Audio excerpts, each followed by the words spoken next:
നിങ്ങൾക്കെല്ലാം ഓരോരോ ആൾക്കും ആവേശികമാണ് ഈ ഗുരുതരം എന്നുള്ള പ്രഖ്യാപനം. ഒരു വർഗീയ പരാമർശവും CPIMൻ്റെ ഭാഗത്തുനിന്നുണ്ടാവരുത് എന്നാണ് ഇന്ത്യയിലെ ഏറ്റവും പ്രധാനപ്പെട്ട വർഗീയ വിരുദ്ധ പ്രസ്ഥാനമായ CPIMൻ്റെ അഭിപ്രായം. ഒന്നുകൂടി പറയാം, ഇന്ത്യയിലെ ഏറ്റവും ശക്തനായ വർഗീയ വിരുദ്ധ പ്രസ്ഥാനമായിട്ട് നിലകൊള്ളുന്നത് CPIM ആണ്. ബാക്കി കോൺഗ്രസ് ഉൾപ്പെടെ എല്ലാം മൃദു ഹിന്ദുത്വ നിലപാട് സ്വീകരിച്ച് മുന്നോട്ടേക്ക് പോകുന്ന തരാതരം നോക്കി വർഗീയ ശക്തികളുമായിട്ട് ചേരുന്നവരാണ്. അവരാണിപ്പോൾ വലിയ ഗിരിപ്രഭാഷണം നടത്തിക്കൊണ്ടിരിക്കുന്നത്. ജമാഅത്ത് ഇസ്ലാമിയായിട്ട് ചേരുന്നതിൽ യാതൊരു മടിയുമില്ല PD സതീശന്. ഒരു തരത്തിലുള്ള മടിയും RSSും BJPയുമായിട്ട് ചേരുന്നതിലില്ല. സവാർക്കറുടെ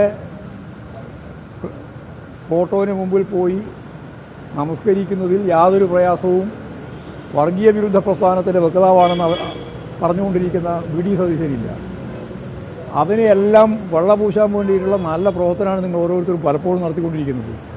ഞങ്ങളെ സംബന്ധിച്ചിടത്തോളം ഒരു ഉറച്ച ഒരു കാഴ്ചപ്പാടാണ്, വർഗീയ വിരുദ്ധ നിലപാടാണ് ഞങ്ങൾ എല്ലാ കാലത്തും സ്വീകരിച്ചത്, ഇനിയും അങ്ങനെ സ്വീകരിക്കുള്ളൂ.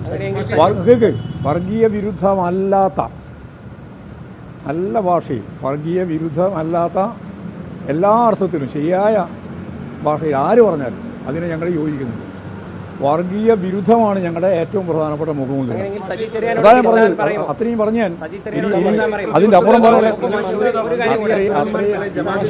വർഗീയ വിരുദ്ധമായ കാര്യമല്ലേ പറയേണ്ടത്? കേക്ക് നിങ്ങൾ ഇന്നലെ ചർച്ച നടത്തിയിട്ടുണ്ട്. വളരെ അറിഞ്ഞ് ഞങ്ങൾ വേണ്ട തന്നെയാണ്. വർഗീയതയുടെ ഏറ്റവും പ്രധാനപ്പെട്ട വക്താവ് വന്നിട്ട് വർഗീയതക്കെതിരായിട്ടുള്ള വലിയ നിർവ്വാണ പ്രസംഗമാണ്. എന്നിട്ട് വർഗീയതക്കെതിരായിട്ട് അതിശക്തിയായിട്ട് നിൽക്കുന്ന CPIMനെ കടന്നാക്രമിക്കാനുള്ള ബോധപൂർവമായ പ്രവർത്തനമാണ്.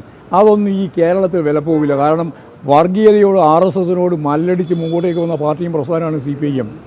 CPIMൻ്റെ നൂറുകണക്കിന് കേഡർമാരെയാണ് RSSകാർ കൊടുക്കിയിട്ടുള്ളത്. അതിനെതിരായിട്ട് പ്രതിരോധിച്ചുകൊണ്ടാണ് ഈ പാർട്ടി മുന്നോട്ടേക്ക് വന്നിട്ടുള്ളത്. അല്ലാണ്ട് അതിന് കീഴടങ്ങിയിട്ടല്ല. കോൺഗ്രസ് എല്ലാ കാലത്തും ചെയ്തിട്ടുള്ളത് മൃഹിന്ദുത്വ നിലപാട് സ്വീകരിക്കുകയാണ് ചെയ്തിട്ടുള്ളത്.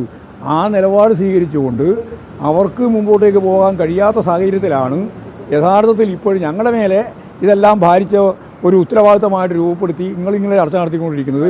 ആ ചർച്ച നടത്തുന്നതിനോടും ഞങ്ങൾക്ക് യോജിപ്പില്ല. ഒരു കാര്യം ഞാൻ ഉറപ്പായിട്ട് ഒന്നുകൂടി വ്യക്തമാക്കാം. വർഗീയതയ്ക്കെതിരായിട്ട് പൊരുതുന്ന, പ്രത്യേകിച്ച് ഭൂരിപക്ഷ വർഗീയത RSS ഉൾപ്പെടെയുള്ള ന്യൂനപക്ഷ വർഗീയതയ്ക്കും എതിരായിട്ട് പൊരുതുന്ന ഇന്ത്യയിലെ ഏറ്റവും പ്രധാനപ്പെട്ട പാർട്ടി CPIM ആണ്. ആ CPIMനെ പ്രതിരോധത്തിലാക്കുന്നതിന് വേണ്ടിയുള്ള കള്ളപ്രചരണത്തിന് കൂട്ടുനിൽക്കുന്ന മാധ്യമ ശൃംഖലകളെ വലിയ ശ്രമമാണ് നടന്നുകൊണ്ടിരിക്കുന്നത്. വർഗീയത പറയുന്ന ഒരാളുടെ നിലപാടിനോടും CPIMന് യോജിപ്പില്ല.